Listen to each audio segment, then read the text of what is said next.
On today's show, we have Wonder Woman 2 casting news. Mel Gibson is about to get Gronk smashed, and the Disney Pixar bracket. Well, in the words of a famous singer, you'll be in my heart. Movie talk starts right now. That was for you, Joelle. Hello, everyone, and welcome to a new episode of Collider Movie Talk alongside Joelle Monique, John Rocha, and Jenna Busch. I am merely representing the other 25 letters of the alphabet with my first name. That is Mark Ellis, and we are so excited to welcome you guys here today. We are going to be getting into the bracket fever that has caught everybody in this community. Disney versus Pixar is more popular than college basketball, which breaks my heart, but we are going to go into seeing whose favorite Pixar movie versus whose favorite Disney movie. Before we get to that, our top story is the announcement that Pedro Pascal has been cast in Wonder Woman 2. Patty Jenkins and the Narcos star have worked together on the TV movie Exposed, and now they will be re-teaming for a role in Wonder Woman 2 that as of right now is being kept under wraps. So what we basically know about Wonder Woman 2 is that it's going to be taking place during the Cold War. Obviously, Wonder Woman's returning. Kristen Wiig has been cast as Cheetah, and now Pedro Pascal. Joelle, what does this casting news do for this movie, if anything, because we don't even know what role he's going to be playing? Look, I'm hoping that it's evil. I hope this is like his Michael B. Jordan moment, because Michael B. Jordan didn't get to play evil before Black Panther, and now it's just like, whatever your role you want, sir, it can be yours. And I feel like Pedro Pascal has the range and the ability to do whatever he wants, but we either see him as a hero or kind of like an anti-hero, I guess, in Narcos. This is really exciting to see him maybe be able to stretch a little bit more, especially if we get to see him opposite Kristen Wiig. Their two acting chops are very diverse and different, and I think the comedy/drama they could both bring would be a lot of fun to watch. Yeah, I mean, I'm interested in the casting of Kristen Wiig, obviously, for that comedic background, and if you can bring that to the role of Cheetah, or if you just kind of put that to the side, because we've seen Kristen Wiig be dramatic as well. Obviously, Jenna, Pedro Pascal has that ability. Do you see it like Joelle, where you could have some sort of interplay between him and Kristen Wiig and maybe make it a little comedic as well? Oh, absolutely. I mean, anyone who watched Game of Thrones and saw him as Oberyn Martell, like, I think that he was funny. He was really, really funny. And I actually think his charm would work really well with Kristen Wiig. Rocha. Yeah. Let me talk to you now. Sure. Because Pedro Pascal, he's in Narcos. I love him. Yes. You're a big Narcos fan. Massive Narcos fan. Does yes. this casting fit the bill for you for Wonder Woman 2? Yes, it does in this very strange way. And because the first film was so very much like the first Captain America, you know, you have that love story, everything going on. You have the way it ends. Everything was very like old school. Now we're going into this decade that they want to tackle here, the 80s, whatever, right? Is it what they're saying, 80s or 90s? Whatever, I think is what they're talking about, right? Yeah. So Pascal would kill it in that era, in the look and the design, the style, everything like that. Plus, it feels very reminiscent a little bit of like an episode of Wonder Woman from the 70s. Because you're going to have Kristen Wiig, who's going to have a little bit of comedy, but also mixed in with a little bit of evil. And then you have Pedro Pascal, who can also play both sides, kind of playing off each other. So to me, it excites me that they're going with a whole different vibe for the second film rather than trying to follow the steps of the first film. And that always makes me excited. And especially when you have a returning director, they want to do something different with this character, and I think it'll be fun. Yeah, and that returning director, as we mentioned, I mean, she's worked with Pascal before, Yep. Jenna. Can you think of anybody in the lineage of Wonder Woman that Pascal could be playing, or do you think it's going to serve the story better if they're able to create whatever they want for him just out of thin air? Well, I think it would be interesting if they create something new for him, because Wonder Woman, unlike a lot of DC characters, doesn't really have a strong rogues gallery. I mean, she's got a lot. She's got one that's sort of an egg. Like, it's kind of strange. So I don't know that you need to actually pull anybody from her rogues gallery. I think you could act, because it's not going to be a thing where fans are like, you know, because I think that everyone knows Cheetah, but no one really knows the rest, so. Yeah, I mean, do you think it's something that maybe has been forced a little bit in previous comic book movies where you're trying so hard to please the fan base and you say, hey, look at this person that we got from this comic that was way back in the 60s, that it almost feels like it falls flat for anybody who's going to be seeing Wonder Woman with the eyes that, like, I'll be seeing Wonder Woman because I didn't read the comics when I was a kid. I love the movie, so I don't want to be left in the dark because you're bringing back this egg. Yeah, I don't think you need the egg. And I spent a lot of time actually in the DC archives reading Wonder Woman stuff for a book that I did, and I really, there isn't a lot that stands out as far as small characters he could play. I'm sure there's wild speculation. What they did say is it's a key role. And so it would be really interesting if it's, I mean, a key role could suggest fan service. It could, but I don't think they need to do it. And there's nothing wrong with fan service. No, not at all. I think Not the at term all. fan service gets a bad name. Oh, yeah, no. I mean, I'm a fan. Please. I'm a fan, Give me the service. and I like being served. I like eating at restaurants. Why? Because they bring the stuff to you. You don't have to make it yourself. Joelle, but I do like the trend, especially with Wonder Woman now, because they have carte blanche in the DCU. They do. Patty Jenkins, Gal Gadot, they can do whatever they want with this movie. They can take characters from the 1940s and put them all in a movie, or they can just make up new characters because the first one was so successful. They have the creative freedom to do that. If you're playing in this sandbox, do you start to invent characters that will serve the storyline that you want to tell, or do you pull from the lore? That's an interesting question. I feel like if you're going to be able to add to the canon and the legacy of freaking Wonder Woman, like, you want to create a new character. But if I'm working off of my fan cast, like, I really want him to play Deimos. So that's Ares' son. He was going to start a war between the Soviet Union and America. It makes a lot of sense to me. Wow. Again, I really want to see Pedro Pascal do evil, but I wouldn't be mad if Patty was like, nope, I've created a new character for you guys to enjoy, because then it'd be something fun for him to originate. And then, when we go back to the comics, it'll always look like Pedro Pascal, and that's a treat for everybody. And it would be kind of like the reverse of what the norm is with comic book movies, Rocha, where you have the source material that comes from the book, and then we make that into a movie.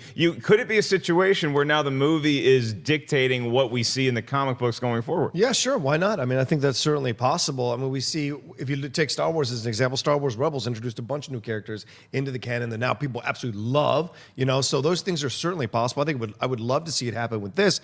Pascal could be playing a double agent. I mean, he would kill with something like that. Or someone else suggested, I saw online, Cobra. He could be playing Cobra, which would be interesting as hell to see him play Cobra, right? And someone said Catman, which I thought was funny, but Cobra seems to I'd be fit all right with more. that. He does not have the fine. build for Catman. Come on. But Cobra would be fun to see him play, but a new character would be so interesting, because then you'd have to create canon around that character and make it work. And I think if anyone can do that, Patty Jenkins can certainly do that, as we saw in the first film. Just don't smush his head. Yeah, right. Please. But I No like the heads idea. pushing, please. I'm The not movie over that comes yet. out 2019, November 2019. It's the first weekend in November, so set your dates and your watches accordingly. Without further ado, we're going to get on to what is sure to be the loudest and the craziest portion of this show, because you can say we're a little late to the party, but I wanted this panel for this day, for this bracket, because Disney versus Pixar, somebody made a bracket, and it just started taking off. The first person that I saw on Twitter is usually the first person I see engaged with this kind of stuff on Twitter is our friend from ET, Ash Cross, and she got into a debate with somebody on Twitter about Disney versus Pixar, and the next thing you know, it's taking off. I'm a huge sports fan. I love brackets. I love March Madness. I'm very excited to watch the Final Four games this weekend, and then I have everybody coming up to me this and last week saying, have you seen the bracket? Have you seen the bracket? I'm like, yeah, I didn't know Loyola Chicago was going to make it this far. I didn't know UVA was going to be knocked out in the first round. Amazing.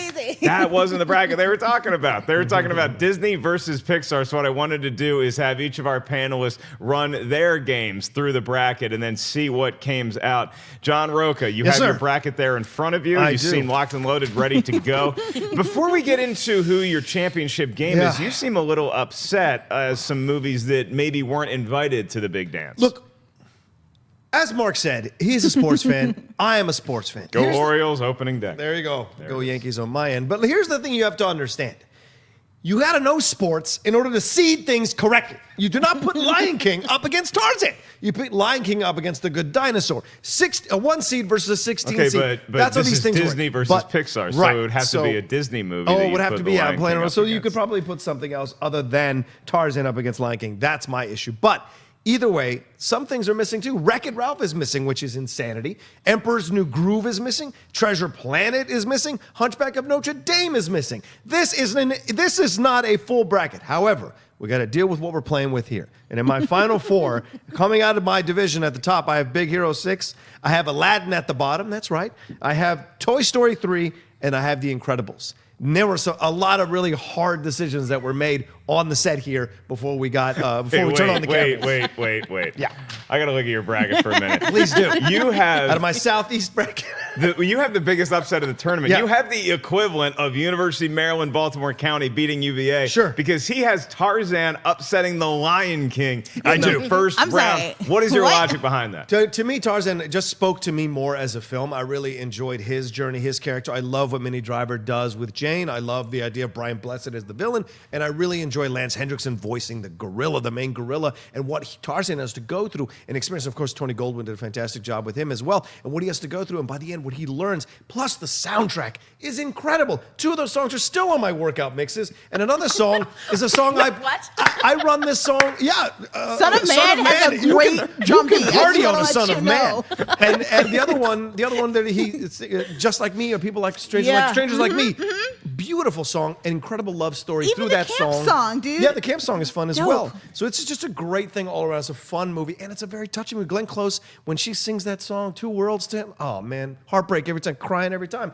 Lion King is nice, but to me, Tarzan appeals to me more. Ellen and Scar. I'm so torn right now. Like, this is what this bracket did to me. Exactly. I was like, oh, This is trauma. dang it. This soundtrack is so good. But then you can't forget Elton John soundtrack for Lion King, which just hit after hit and ran on Broadway for forever. It's really challenging. I hope to never have to make these kinds of decisions again. Well, what's great is that because we were talking about like Tarzan versus Lion King, I thought that was a fair number 1 or first round matchup because the Lion King is seated so high. I would imagine Tarzan is the low seed. And then Joelle and I, we've had a lot of nerd arguments in our day. I never thought that the card you would play is Phil Collins, and I'm like, wow, I will use it against you. She's throwing some Genesis at me right now, and I don't know how to respond other than to say that Elton John soundtrack pretty damn good too. So Joelle, who is making it to the finals of your bracket? This was very upsetting, as I already mentioned.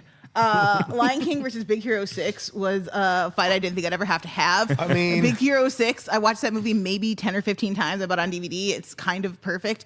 But The Lion King has Be Prepared in it. And so it won. Then what do we go with after that? Aladdin, again, obviously. I don't have to explain. Jasmine is the baddest. And then I don't like that Toy Story versus Toy Story 3 had to happen. But Toy Story 3 has the nice fire hand-holding moment at the end, which, it creates emotions and feelings inside of you that you weren't prepared for. And then The Incredibles is my dad's favorite movie, so I watched it with him a lot. So that's my final 4. Yeah, Toy Story 3, Jenna, that was the one for me because I look at Toy Story versus Toy Story 3, and if I'm thinking about it in my head, I'm actually like, well, Toy Story 3, maybe just because I've seen it more recently, that's the one that has more of an emotional tinge for me. Everybody has to give away their toys when they go to college, and there's that one that you bring with you just in case, or maybe I brought 5 or 6. Toy Story 3, how did it fare in your bracket? What stands out? Toy Story 3, it was pretty good, but it's just edged out Coco a little bit. But then I still have my first teddy bear, so I'm not really feeling guilty about anything. So, which I remembered when I saw the movie. Is your teddy bear voiced by Ned Beatty, and is it in fact evil? Yes, it is. No, I have a really odd picks. I mean, obviously Lion King, although that was really hard with Big Hero 6. I totally agree with you, Joelle. But I have that up against Nightmare Before Christmas. Ooh, wow. Nightmare Before Christmas won. Wow. Because I love it. I sing it. It goes on every Halloween in my house, every Christmas in my house, because it fits both. It's a 2 holiday movie. It's a you don't holiday get that movie. often. That's very rare. No, I love that. And then my other ones were Toy Story against Ratatouille, and Ratatouille won. And I know I'm going to get yelled at for this, but I love the rats.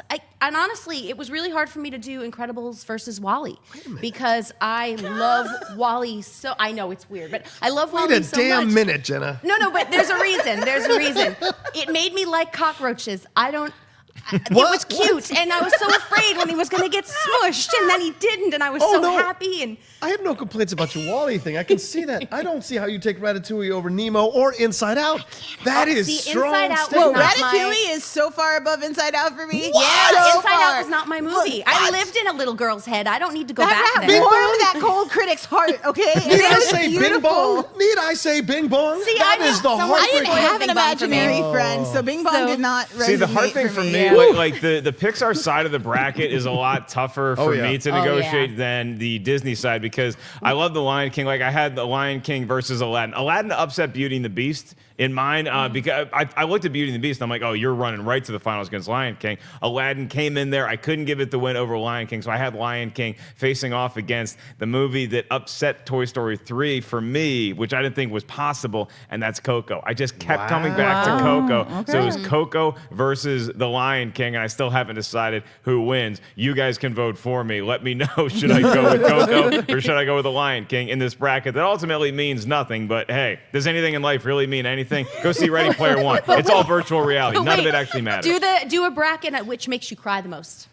If I did a bracket which makes me cry the most, I still land with the same 2 movies, and I still have the same issue. As Coco makes me cry more than The Lion King, but if I'm driving and the Can You Feel the Love Tonight comes on, it's just the way that song hits me. It's like boom, and it's not just one single, please It's ugly recycle tear. crying. It's a waterfall. It's Up versus Big Hero 6 for me if we're just going on tiers. Yeah. Oh, yeah. yeah. Coco and Up, I think, would be hard for me to choose. Yeah, I mean, all those movies, that's the magic of these kind of movies. And that's why I like this bracket more. So, like, John and I had a great time last year we did the March Madness for villains, and we did, brackets, but we did it more in a sports vein where it's like you seeded them accordingly. So, like, Darth Vader was a number 1 seed. John made Palpatine, I think, was a number 1 seed. Things like Palpatine might have been a 2. But it's like you look at things like that, and it's fun to do these things. But with Disney and Pixar, it hit at the right time for whatever reason. And you look at any of these movies, at some point during all of these movies, I have cried Claire Danes level tears, where it's not pleasant to see, but you just got to let all that emotion out. It's better than keeping it in, kids. That's our message to you. So we move on back now to official movie news topics, and that is going to be Damon Lindelof and Jason Blum are developing a thriller called The Hunt at Universal. This is according to The Hollywood Reporter. Craig Zobel, the director of Margot Robbie's post-apocalyptic thriller Z for Zachariah, is directing it from a script by Lindelof and Nick Hughes. Sources for The Hollywood Reporter and Heat Vision say the movie will take its cues from the current political climate and conflict between the right and left wings to a more extreme and violent level. Oh, good. No release date has been set at this time. The movie's called The Hunt, and if I hear it's going to have a political tinge and it's going to be left versus right, the first thought in my head was this is going to be a lot like the first Purge that we're going to see this coming July 4th. Jenna, what does this movie sound like to you, or does it sound like something wholly original that you're excited about? Look, I love pretty much every Blumhouse movie.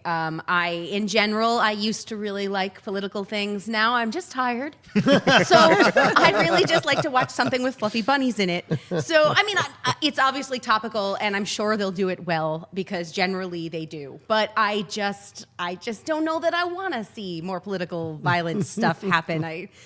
Fluffy bunnies, please. If you can take a political topic, though, and you can turn it into something that we appreciate on an artistic level as well, where I don't want to go in and be beaten over the head and say, this is how the creators feel about the current climate, so this is how we want you to feel. But if it's saying, hey, we know what's going on right now, we know there's a huge divide right now, you've seen that reflected in art in the past. Sometimes it's very overt, sometimes it's not so overt. Star Wars was written partially as a response to Vietnam. If you want to know who the empire was based on, if you live in America, you might not want to know the answer to that. John Rocha, if you look at the left versus the right in today's political climate, go on Twitter, you see what the divide is. It's actually a really good premise, albeit a little scary for what our future is going to be. Sure, and I take Jenna's point very much so. I mean, I love fluffy bunnies too sometimes when it gets to be too much. But these are the same people that brought you Get Out. And they confronted a really strong, powerful racial issues that have been going on in our country for decades, for centuries. And so this idea, so they were able to do it in a way that was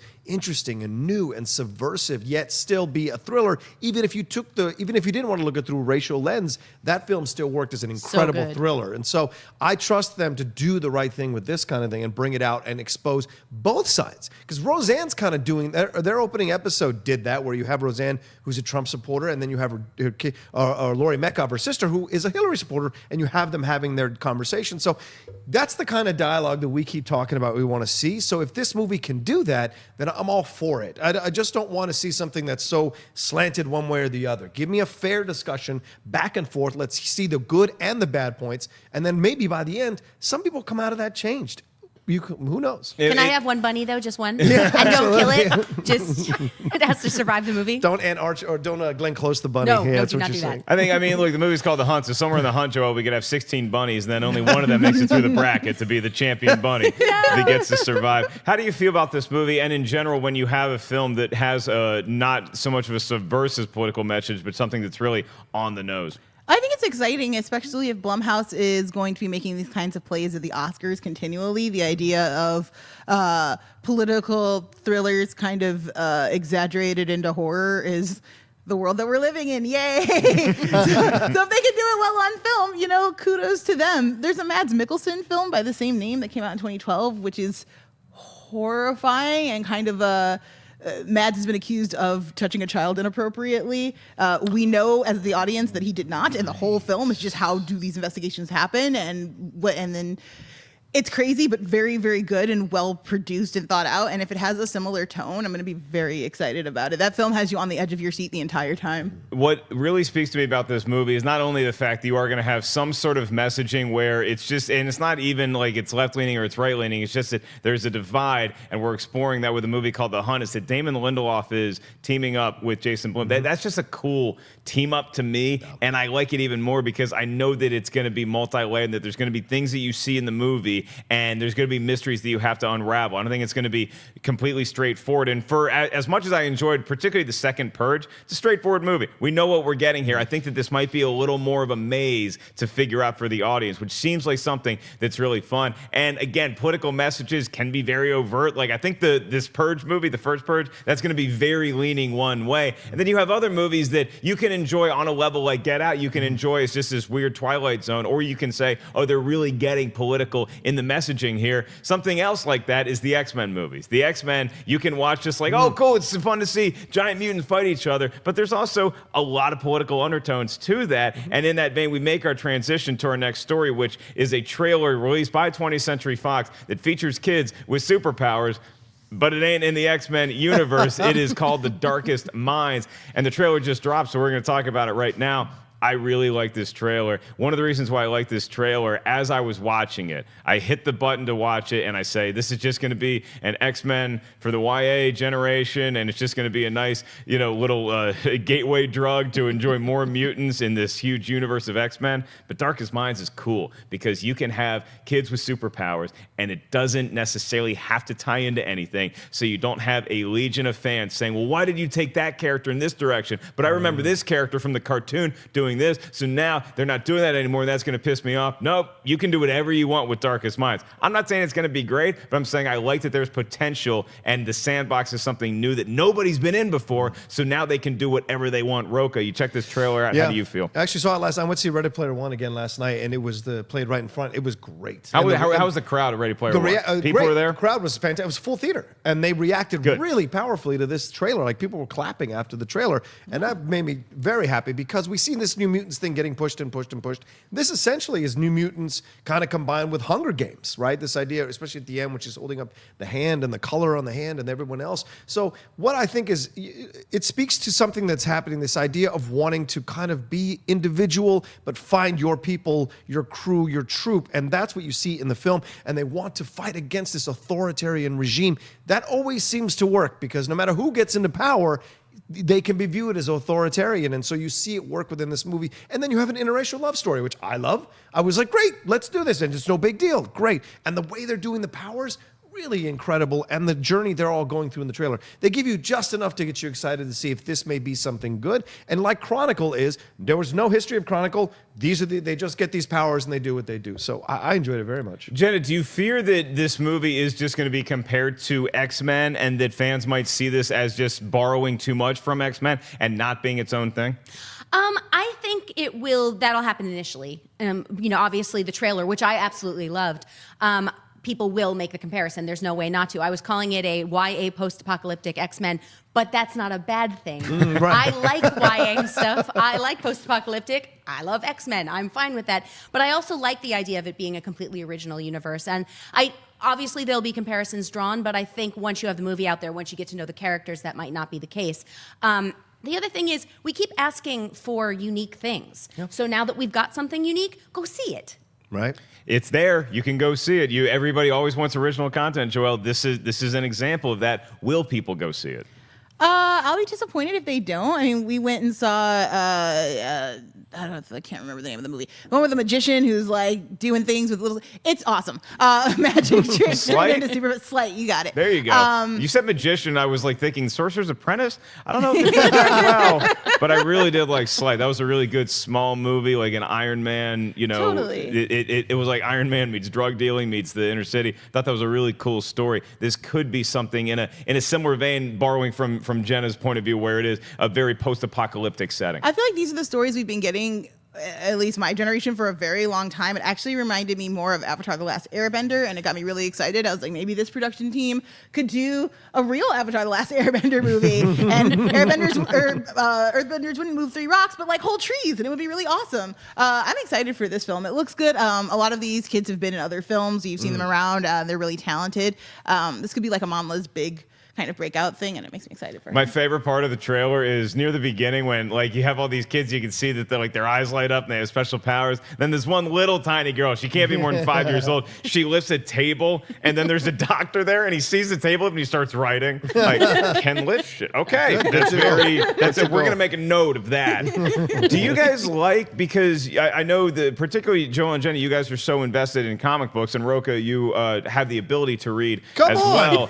When you guys see a movie coming out that is based on source material, do you get excited to see it, or do you get a little more apprehensive as to whether it's going to live up to what you read as children and as adults? So now you have a movie like this, and you don't have to worry about any of that stuff. Well, you know what? I mean, when I see movies that are based on comic book properties, I kind of assume they're going to change things. That's what comics do. I mean, there's retconning. That's a thing. And so when they do something new, even if it's not based on what I saw before, that's like having a new writer come in or a new artist come in. So I don't really have a problem with that, but I am really excited to see something completely unique and see what happens with it.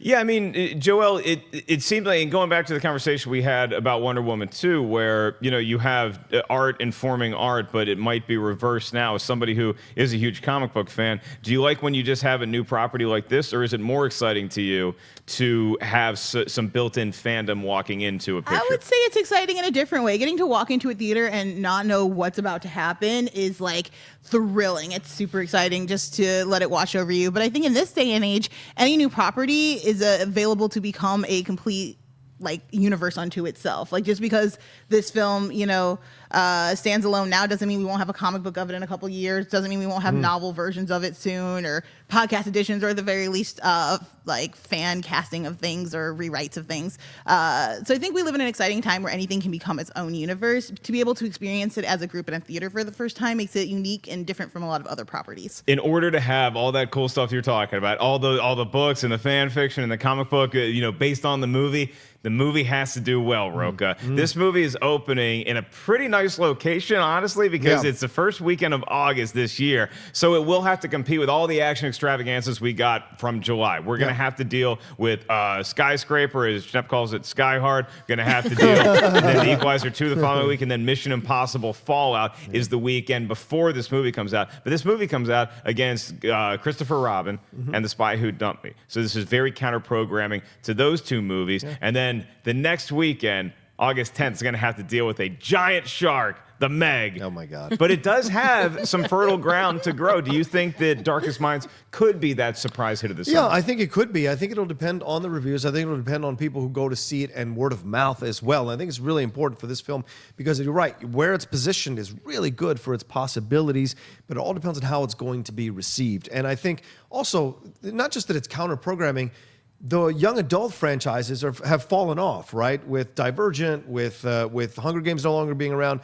Twilight is done. So there's a little bit of a hole here to fill. And if they do it well, then I think this can definitely be a trilogy, or at least a series of films, because it's not, and you can tell multiple stories, because not just those kids, looks like a lot of those kids have superpowers. So what stories can you tell in different countries, different places? How far can they go? So I think it's in the right place, and if it's done well, people will go see it. But is that based on the YA movie hole? Is that hole there for a reason, Jen? Is that because people just stopped seeing these movies unless they were called Hunger Games? And again, I don't want to lump Darkest Minds in there. I'm just saying because these are teenagers dealing with superpowers. From this trailer, it does appear that they might market it towards that generation. Do you think that that's going to be an issue?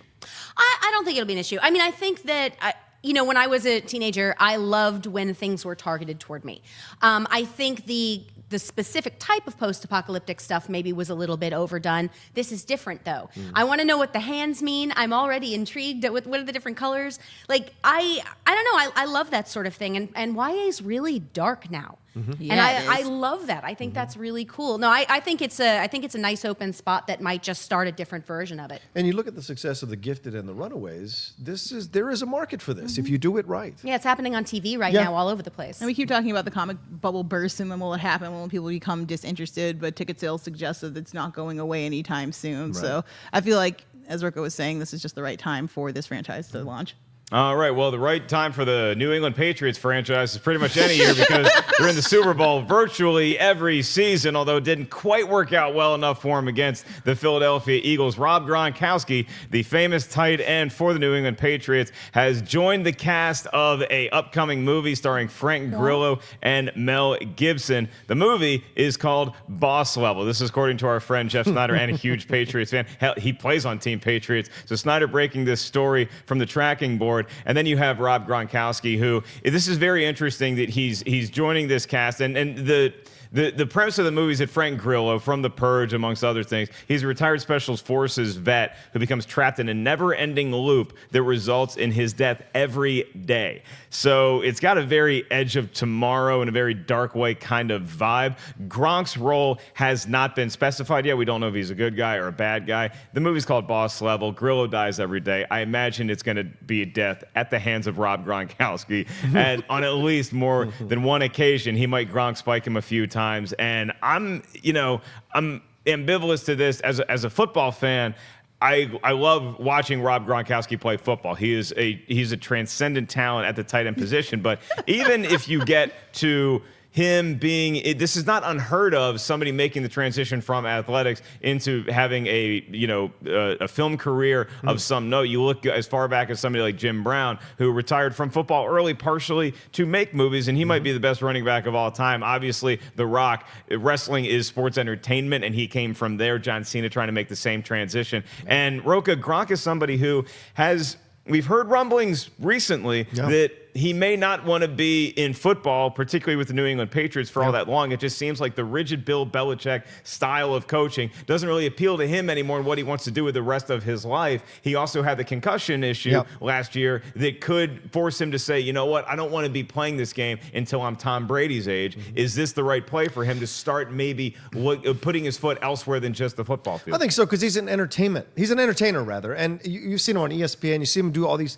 pieces, and people like him. He's a lovable lunk. That's what he is. He's a big, he's a lug, and people like him. And I worked on a film with him a year and a half ago, 2 years ago. We shot an independent film called You Can't Have It. Him and his brother, Jesus, they're massive. They throw me around the bar, and because they're cops that come in and stop this fight that's happening. And Gronkowski, you can see there's a picture of it in an ESPN magazine, is literally throwing me across the bar. And I spoke to those guys, and they actually were asking me like tips of what to do as actors and blah, blah, blah. And it was nice to have the conversation with them. You can tell they're fun guys and they get it, but they're here to understand the craft to the degree that they can. And so Gronkowski, I think, is the kind of guy, he's smart enough that he understands, he's media savvy enough to understand where he fits and where he can function. And I think a dude movie like this is perfect for him. With Grillo, with Mel Gibson, it just is the right combination. And Grillo himself talked about how he was kind of like half in, half out, because he was a trainer and warrior and fighter and whatever. And a director, I think it was, who walked up to him and said to him, you need to take this more seriously than you actually do. So if anyone can guide him through this, Grillo is the perfect guy. So Gronk will be in Boss Level. Joelle, does the movie sound good? Okay.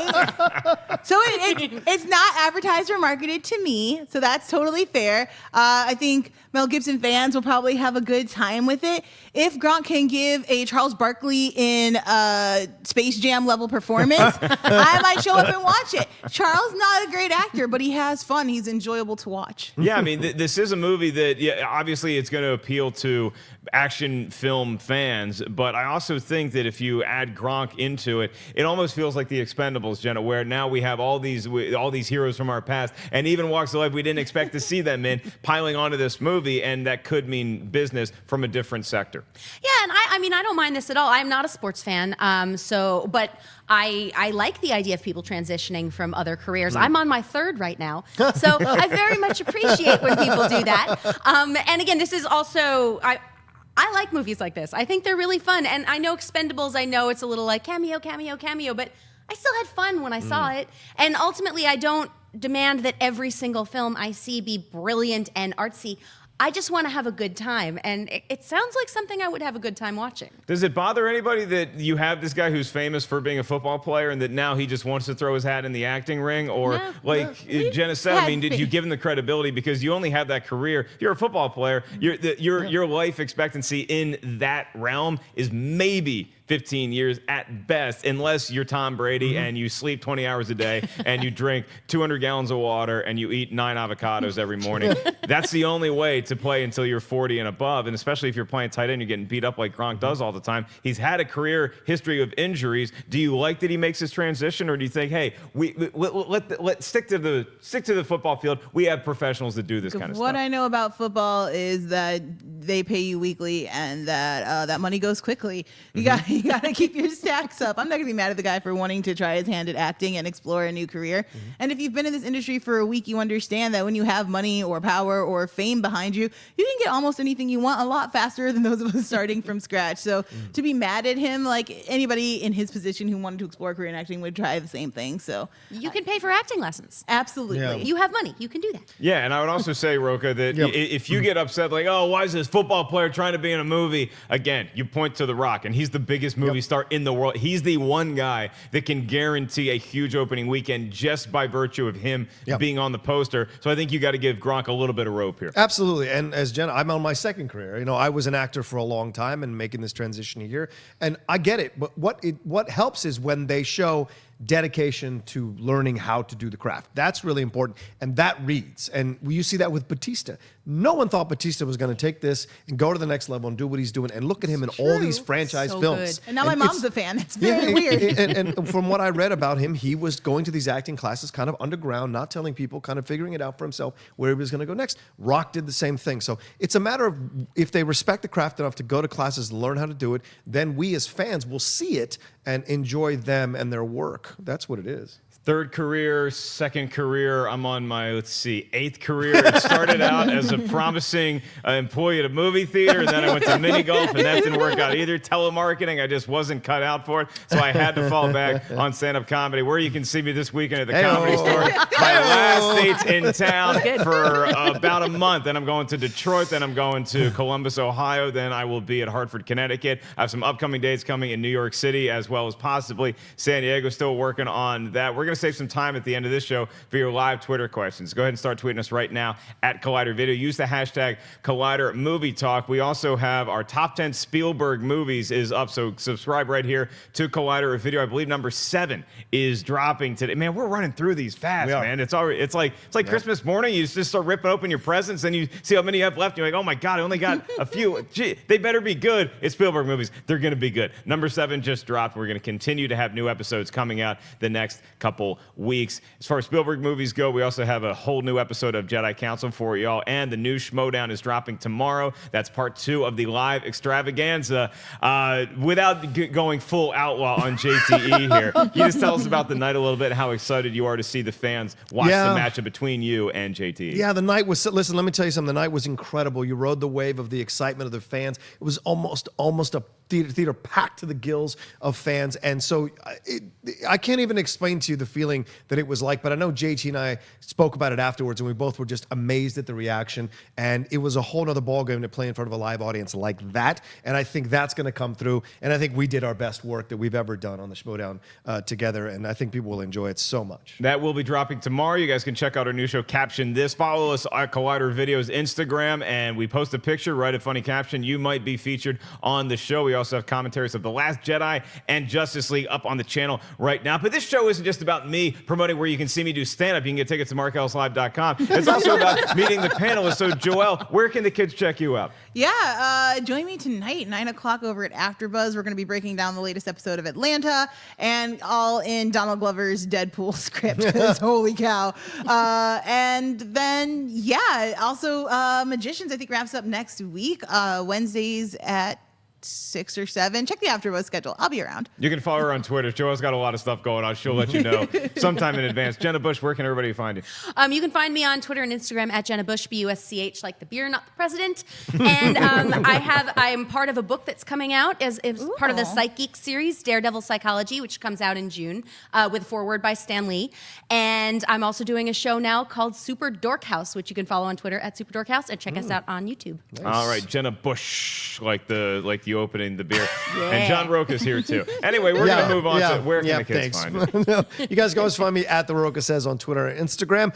We dropped a new episode of the Top 10 show on Tuesday, Top 10 technological dystopian films. And then tomorrow we start our first in a 2-part series on the Cinephiles. We break down Ben-Hur. We talk about it for Easter weekend. Oh. All right, so we're going to go to some of your live Twitter questions. Now, Vincent kicks us off, and he says, though they don't always turn out great, what video game would you like to see get the movie treatment that has not gotten the movie treatment yet? Vincent offers his choices are Metal Gear Solid Snake Eater and Gears of War. So do you guys want to go more in the war vein? I mean, that's what I like is if you could have some sort of Splinter Cell. I know they've been trying to get like a Splinter Cell movie off the ground for a long time. If you could get something like that, I think Tom Hardy was attached at one point, or maybe I just had that dream. Something like that would be pretty cool. Now they're looking at launching a shared universe that might have some Splinter Cell, might have some Ghost Recon in there, so might have a whole Modern Warfare, all those kind of things. Jenna, is that where you think video game movies are going? Do you see it going a different route? They probably are, but that's not where I want to see them go. I mean, I'm fine with it. Like, do it. Do all of the movies. But I would like to see Horizon Zero Dawn done as a film. Female lead, first of all, that would kick ass. And then I think I'd really like to, I know I'm going to get yelled at for this, but Zelda. I want to see a Zelda story. I don't think you're going to get, I think you're going to get applauded for saying well, Zelda. Perhaps, but I know it can be difficult, especially because video games are such an immersive thing, and part of the experience is that you're able to do things, and when you're watching someone else do them, it might not be the same thing for you, but I want to see it. I want to see Zelda. A lot of people get frustrated with the idea of a Zelda video game because Zelda doesn't speak, but I'm like, wouldn't that be the fun of it though? Well, like, she could. You could let her speak in the film. Yes, that'd be cool. Yeah. Yeah, I mean, she I'm sorry, could be Link like doesn't Silent speak, Bob. Zelda You know? speaks. Yeah, you can. But Now you the can let internet's them all really talk. going to be yelling at me like, you don't even know what you're talking about. No, you can let Link talk in the film. I mean, that's where I would start it, to be honest with you. This might be me dropping a mic on a lot of people, but I don't like the first Zelda game all that much. I love Zelda 2, The Legend of Link. That's me dropping the mic. I missed the gold NES cartridge. Rocha, what video game movie do we need to see? Overwatch. I don't, you've seen those little mini movies. They're incredible, and that quality is phenomenal. So to me, I would love to see a film like based on the Overwatch characters who get a little bit of references in Ready Player One. Sure. But they'll never do Grand Theft Auto, but that would be another one too. I think they might do Grand Theft Auto. I think it might star Gronk. I would go with Halo, which is another game that you might see hints of in Ready Player One. You see Ready Player One, you're going to get a lot of video game references. Oh, yeah. I think Halo has, and they tried to get it. Peter Jackson was looking at it, then he was shepherding Neil Blomkamp, and then he did District 9 instead. I think Halo's got so much potential. I want to see it done right. Like a lot of fans out there, if you're going to make a video game movie, you better do it right. Joelle Monique, you have the last word. Okay, I would like to see Assassin's Creed done correctly. And I would like to see a video game that never came out, Star Wars 1313. Bring me my movie or video game. I'm just ready for this story.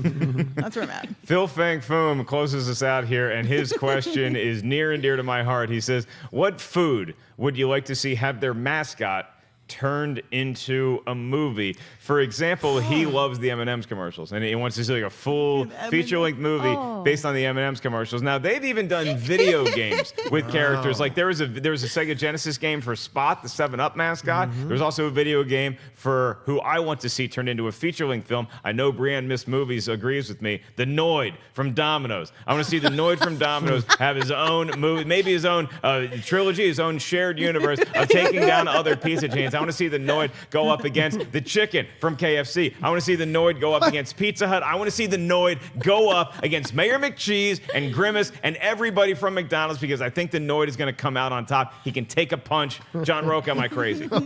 Yes, very crazy. The Noid is short for annoying, and that's what it was the whole time it was on. You're insane. The Pillsbury Doughboy is where you want to go. The Pillsbury Doughboy on a mission teacher. On a mission to figure out what happened, how he belonged, why his belly is so ticklish. What's his mission? Don't get flattened? No.